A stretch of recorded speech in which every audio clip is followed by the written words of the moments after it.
Some people say you need to apply to hundreds of openings to get your first job. Others say you need to focus on networking. Others say you need to contribute to open source, or be incredibly active on LinkedIn, or build a great portfolio, or volunteer more. With so many voices out there, it can be hard to find the signal through the noise, which is why today I'm talking with Taylor Hall, a recently hired junior software engineer, about how he navigated that ambiguity, what actually worked, and whose voices he learned to trust along the way. All right, so Taylor, when you were on your job search, you got a lot of conflicting advice. How did you find the truth in those contradictions? Yeah, so it's a really good question. What I did was I took a little bit of advice from all of the sources that I was using and had a look at what was actually working. And the way that looked, so for instance, I went to one person who was based in the UK. I got some CV advice from them. But then when I spoke to Danny Thompson and David Roberts, who we'll get into later on, I then found out that actually that advice that I got from this person in the UK was a bit conflicting. It was like, okay, well, hang on, that template I've just been told, that CV template is not very good actually. So then I found Danny Thompson and David Roberts were giving the same sort of CV advice, and I thought, okay, well, I'm going to take that and utilize that and adapt it to my search. I also I'd get advice where, in terms of cold applying for jobs, so where you just apply to loads of software jobs, like whether it be on LinkedIn or another job site, it wasn't really. It's very difficult to actually get a response from that. But what I found from the advice I was getting from David Roberts was reach out to them, actually reach out to the people that post the job and actually talk to them directly. And that's actually where I got the opportunities that I got. Like, I actually got responses from these jobs and these companies by doing that, instead of just cold applying and just thinking, right, okay, I'm going to spend ages on my resume, my CV, and then just apply and then get no response. So in answer to your question, I just took little bits that I found. When I found it was conflicting, I'd look at, okay, well, what are the other two people that I've paid for advice and tried to get advice from are saying. I'm going to take that from that. I'll get rid of this bit and take this and then utilize It sounds it. like you then iterated on it and did some experimentation on your own. And hey, I assume if their advice was not effective, you would have stopped and gone back and done something different. Yeah, exactly. Do you have any examples of kind of what some of those contradictory messages were that you were trying to sift through? Yeah, so I got the one sort of mentor, a person in the UK that I got some advice from.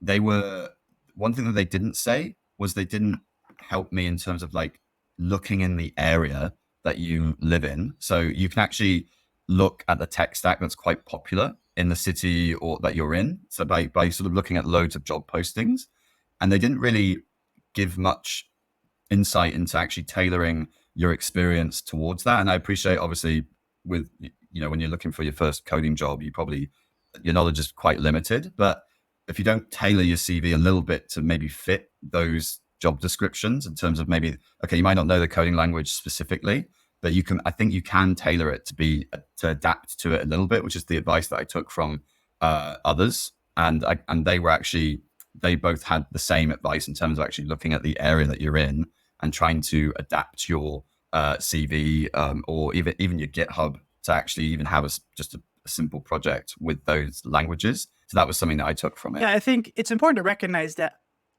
you're going to get a lot of different opinions from people, because that is inherently the nature of the job search. There's a human being involved that's reviewing resumes, which means inherently in the process, there's some subjectivity to it.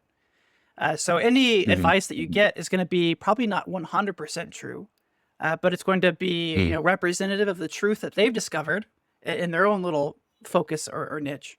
And really, it's about identifying overlaps. And very, very rarely have I seen people that are actively malicious and trying to spread lies. You mentioned Danny, David, all great individuals. And I'm sure others, they're all motivated by trying to help you find work.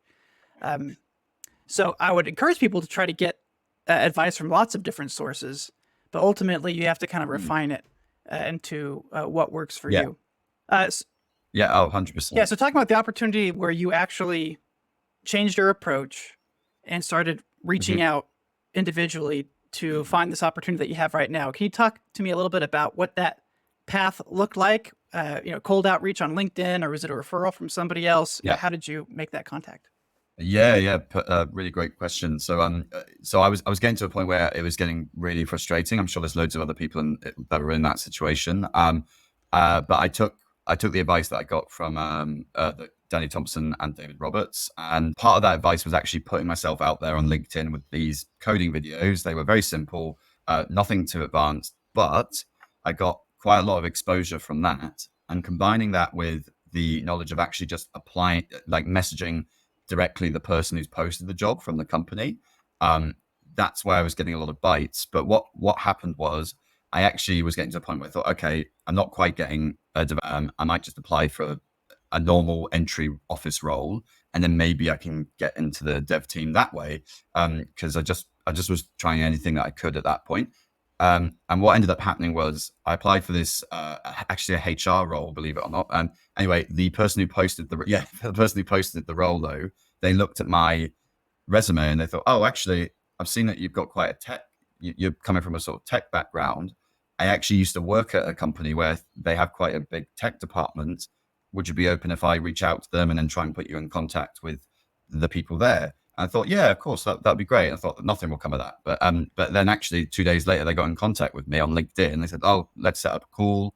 I'd love for you to talk to the tech team. So then another phone call later, I then got invited for an interview, and then met the tech team, the tech lead, and then from there they offered me something, which was great. What an interesting. But the point was, Oh, sorry. Go. yeah, You can finish. I was going to say but the point was, it's that if I'd never, and okay, it's a bit of an anomaly in terms of applying for a normal office role, if you like, to try and get in. But at the same time, if I'd never messaged that person, then I wouldn't have got that contact. And for them to actually look at my resume and be like, oh, hang on, no, I'd like to put you in contact with my previous company who have a tech department. And I suppose it's highlighting just the power of LinkedIn and reaching out, and then also having that, because David Roberts talks about it a lot, actually having, might not have the experience, but if you can showcase that you have a bit of knowledge from, whether it's your boot camp or whether it's from self-taught teaching, and you can actually showcase that you know what you're talking about a little bit, and that you come across as a decent person, I think that does actually speak volumes, because I'm pretty certain they looked at my LinkedIn and they were like, okay, yeah, do you know what?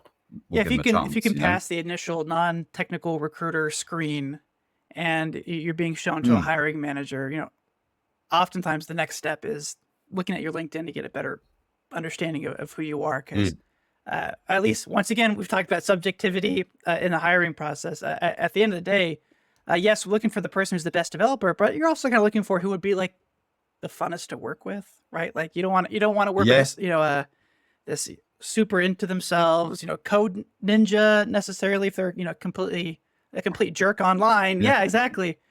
This is somebody I'm spending a lot of time with, and it's somebody that I need to be able to trust it. So anyway, looking at your LinkedIn and seeing kind of how you talk and just getting a better understanding of your personality is a good example there.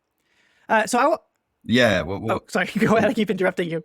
No, I'll talk. Keep going. I really want to unpack the very beginning of that story, because that is incredible to me. So when you say you applied to a normal office job, you applied for, I mean, and you talked earlier about tailoring your resume. You did not tailor it for an office manager role? Like they saw the tech skills on there? Like what did that application look like? Oh, so So it's a good question, actually. So I did tailor it a little bit. I kept my tech experience in there, in terms of obviously that I'd done a boot camp, and then I tried to teach myself coding. But I sort of tailored it saying, look, I would like to break into sort of I don't want to say the corporate world, but that's the best example. I just said I'm really looking forward to join the company, and I'd like to I basically said I'd like to adapt my skills, if you like. But because it was a part of me thinks because it was a HR company, that was like recruitment company that I was applying for, I have to thank the recruiter for that company, because I'm sure that she had it in her head the moment she read that, she thought, oh, actually you're a tech person, you're a developer, you're trying to get into that sphere. Oh, I can maybe help you out. So I did tailor in answer to your question, I did tailor my CV a little bit. I did keep my tech experience in there. And yeah, she was, I can't thank her enough for basically seeing that on my resume and being like, okay, well, I'm going to try and help him and put him in putting him in contact with. That's right incredible. people. That's incredible. So, okay, a little bit more. I still need to understand this. What Yeah, sure. was? Do you remember the name of the role that you applied to? Oh, it was literally entry HR recruiter. So Okay. it was imagine if you were going for your first recruiter job. If you went into Okay. recruitment, it'd be like junior HR So recruiter. technical recruiter. And the reason why I Okay. applied, yeah. So like junior recruiter, if you like. And the reason why I thought, okay, maybe I can give that a go and keep coding on the side, and or maybe try and break into a coding job. It sounds a bit of a daft plan, to be honest, but Yeah. I thought, oh, hang on, if I worked in HR recruitment, then maybe I can see the process of them actually hiring developers whilst also getting some good experience. Oh. And I'm quite good at talking with people, so I thought, okay, I'd probably be fairly good at recruitment, I imagine. But obviously, I absolutely wanted my first tech job, but I just thought maybe that will give me another way in. So, so it's a bit of an anomaly in a sense where I got really lucky in meeting the right person on LinkedIn, but it did pay off. And But yeah, she had it in her to basically be like, well, no, he clearly wants a tech job, so I'll reach out to my other well, you contacts. keep using the term lucky. You had for how long been posting every day about your technical journey? Mm, I went in before this interview. I see videos and mm. screenshots of your work and selfies of you by the computer. I mean, when you finally Yeah. landed this opportunity, how consistent were you at just putting your face out there? Yeah, so I did have a couple of blips and then moments when I had really good levels of productivity. But obviously, I was working a construction job just to obviously support myself whilst I was looking for a tech job. So, but then I'd have waves where I'd make videos and then post that. During my boot camp was the time when I tried to post as much as I could in terms of 100 days of code.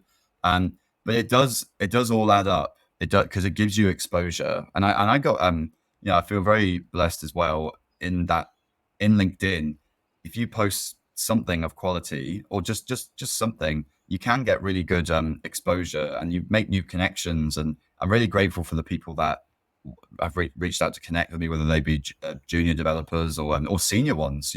I feel really grateful that that exposure gets you in the Yeah, I mean, door, if at you a certain like. point, you're good enough in your code skills. I'm not discounting the importance of continuing to improve yourself, Mm, but at a certain point, you've met the minimum bar of your skill set, and one more hour writing some React code is not going to be as effective as spending one more hour putting yourself out there mm. as you did. Um, Yeah, I yeah, still need to understand this journey, though. I think it's very yeah. interesting trying to get an inside perspective by applying for entry level recruiting role, because I think that's actually a very uh, a very good. I don't know what I'm trying to say. It's a very interesting Mm, idea to be able to understand the other side of it, so that you can empathize with what recruiters are going through. Because I see a lot of yeah. entry level developers bashing recruiters online and complaining a lot about the interview process or what have you. But I feel like you decided to empathize with recruiters and Mm, understand their struggles and their journey and use that yeah. empathy to your advantage, which played into a role. So I think that's a great way to approach the problem from like a positive mindset Mm. instead of just, a negative complaining and, victim mindset. Yeah. And it is, the thing is, it's very difficult because you are obviously trying your hardest. I'm very fortunate that my boot camp was free. But other people I know have paid a lot of money for these, whether it be a boot camp or whether you've been self teaching yourself for a while. I really understand the frustration. It feels Mm-hmm. impossible, but it is honestly, it is just. It's not. I don't want to say luck, but it is just it is perseverance. That's what it is. But I do firmly believe that you have to put yourself out there in terms of whether it be a LinkedIn post, a video, an image of what you've been learning, because I'm more favorable towards videos because if someone can see the way you communicate, the way you talk, and whether you stumble across your words a little bit or whatever, it, if they can, like you said it during this interview, it's like if they can see that you're a good person, yeah, and you can 99% of the time from a video you can, then um, and you've got a bit of knowledge, then why wouldn't they pick you? Well, it's You know? interesting because you applied to a recruiting company Mm. whose Yeah, uh, bread and butter is staffing, and yeah, yeah. they were willing to represent you. which is Yeah. incredible because most recruiting firms do not help entry level software engineers find work. One, there's a Yeah. huge amount of them. And the second is there's not a huge Mm, demand for them in the market. And mm, third, their starting salary is typically not as high as a mid or senior level engineer. So the payout for them is typically not high enough to justify the effort. But yeah. even Yeah. though that was what you were, you had Mm, enough evidence of your proficiency online that when they saw your resume and looked at your LinkedIn, that they were willing to represent you even with 0 years of experience. yeah. Yeah. And the thing is, I think as well, I, to be fair to them, obviously it was a previous company that she'd worked for, and so she had those contacts. But at the same time, yeah, you're right. And they were also actually kind enough. They said, look, if they don't have a tech role, we'll still interview you for this position, which they did, which was really nice. They I didn't get it, which is quite funny, but maybe it was clearly meant to be. But they said she actually interviewed me, the person who helped me get the job. She said I interviewed really well. It's just she said that they had a candidate that was obviously very passionate about HR recruitment. So and obviously she could tell I'm a tech person, right? Yeah, a lot of But recruiters, or not recruiters, sorry, entry level developers will also complain about the hiring process being broken every time that they're not hired. yes, Um, but it's important to mm, realize that oftentimes you're not rejected because you're not good. It's just that there was somebody mm, else who was better. So in many ways, the yeah, hiring process did work. You can't complain yeah, that the hiring process doesn't work just because you're not getting hired when you have literally thousands of people applying to every entry level opening.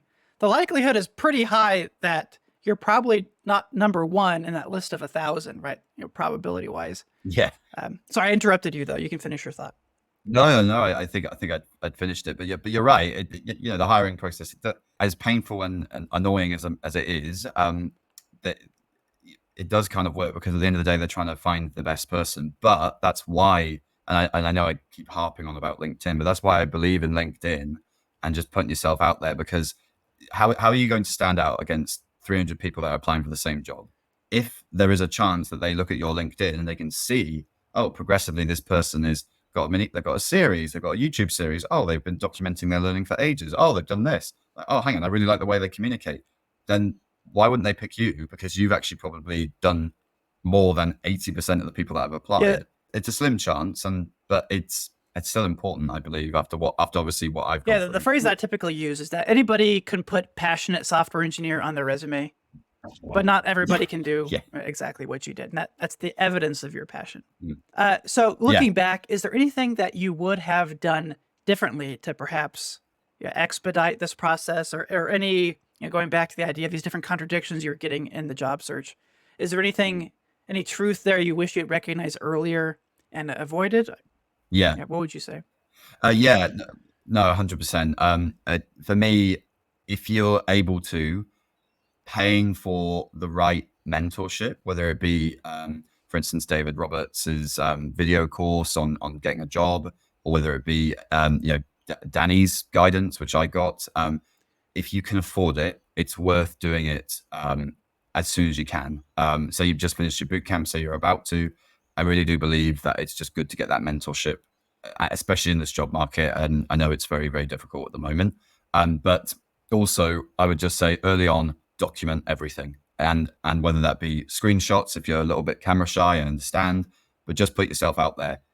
It's to bypass the quantity of applicants that are trying to get these jobs. You've got to have some online presence, I think, because you're almost building a mini brand of Hmm. yourself.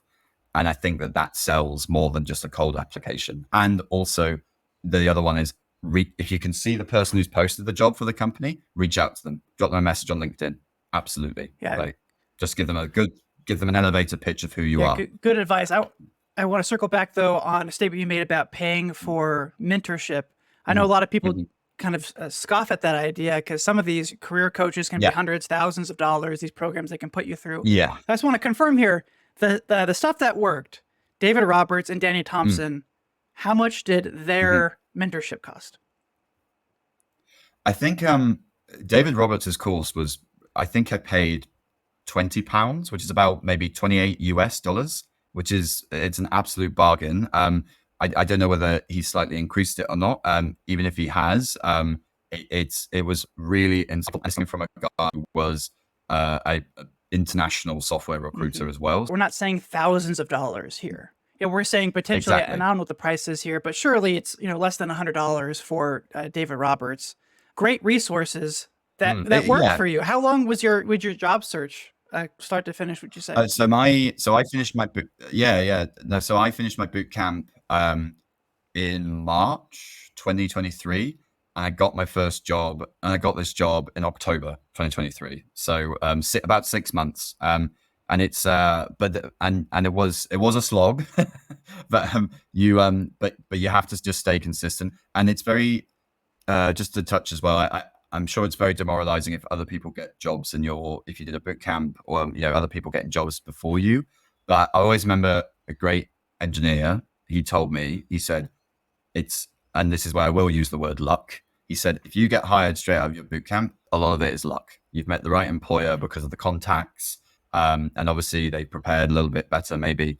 But don't be disheartened. But you just have to keep going. It's just grit. It's just keep going. And he was right. Yeah. And he was 100% right. Yeah. And to hopefully expedite some of that process, I'll include links to the stuff that Danny does and David Roberts' course in the show notes. Yeah. So if you can feel free to check it out yourself. Yeah. Well, Awesome. Taylor, thank you so much for joining. That's all the time that we have for today. So thank you for everybody that's listening. No and worries. We'll see you all next time. Thanks for tuning in to the Junior Jobs Podcast. If you enjoyed the show, please remember to like and subscribe, as that helps us reach more developers in need. And don't forget to check the show notes for details on today's sponsor and other job search services that we provide.